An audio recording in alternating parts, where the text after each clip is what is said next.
Halo teman-teman, perkenalkan nama saya Dava Fauzan Maulana Putra dengan NIM 235200638 KT 10363. Hai, aku Alyatma Fatimah dengan NIM 235222871 KT 10446. Hai guys, perkenalkan nama saya Dewi Ranti Lailatul Fitrah dengan NIM 235215570 KT 10405. Perkenalkan, nama saya Adinda Hasna Nur Hosia dengan NIM 235215003 KT 10404. Aku Cahaya Felisa dengan NIM 235222902 KT 10447. Erosi merupakan proses penghancuran dan pengangkutan partikel tanah yang disebabkan oleh tenaga erosi seperti presipitasi dan angin. Nah, terdapat 3 proses erosi. Yang pertama, penghancuran, pengangkutan, dan pengendapan. Selain 3 proses erosi, terdapat 2 macam erosi teman-teman. Yang pertama, erosi alam dan erosi yang dipercepat.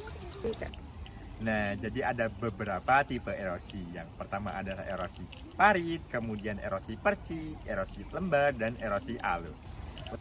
Nah, untuk erosi percik, itu ketika air hujan itu langsung turun, memukul atau mengenai permukaan tanah, menyebabkan permukaan halus yang berada di tanah itu mengelupas.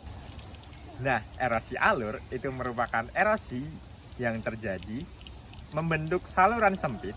Nah, biasanya ini terdapat di praktik bercocok tanam yang normal.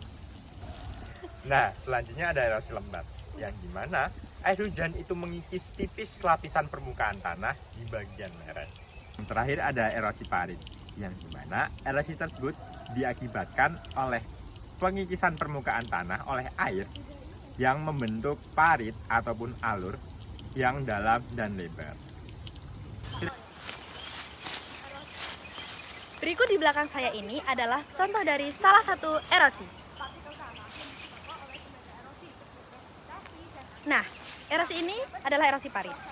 Erosi parit terjadi karena aliran permukaan yang terpusat dan runtuhnya saluran air di bawah permukaan tanah, atau karena adanya tanah longsor yang bentuknya memanjang dengan lebar lebih dari 30 meter dan kedalamannya lebih tinggi dari 50 meter.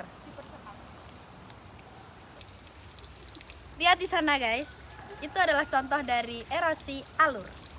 Erosi alur terjadi karena adanya aliran permukaan yang terkumpul atau terpusat dan membentuk alur-alur. Adanya aliran yang terpusat ini merupakan penyebab utama atau sekitar 80% timbulnya endapan.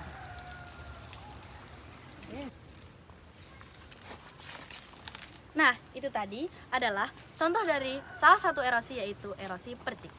Erosi percik terjadi karena terlepasnya dan terlemparnya partikel tanah akibat pukulan butir hujan secara langsung. Di sekitarnya terdapat tanaman perdu yang kotor karena tanah dan lapisan tanah di beberapa tempat itu berlubang kecil-kecil. Erosi tanah dapat menjadi masalah yang serius yang berdampak di lingkungan sekitar dan kehidupan manusia. Ketika tanah tererosi, nutrisi yang berada di dalam tanah akan menghilang dan menyebabkan penurunan produktivitas pada tanah. Air hujan yang tidak terserap dengan baik akan menyebabkan terjadinya proses erosi yang lebih cepat, merusak struktur tanah, dan memicu terjadinya longsor. Selain itu, erosi dapat menyebabkan sumber air yang berada di sekitar bercampur dengan lumpur yang dapat merugikan ekosistem air dan menyebabkan terjadinya banjir. Solusi untuk mengatasi masalah erosi ini yaitu ada penanaman vegetasi, ada penggunaan terasering, ada pengelolaan lahan, kemudian ada pengendalian air, kemudian terdapat penutupan tanah dan rehabilitasi lahan. Metode-metode ini dianggap paling efektif dalam mengatasi masalah erosi ini.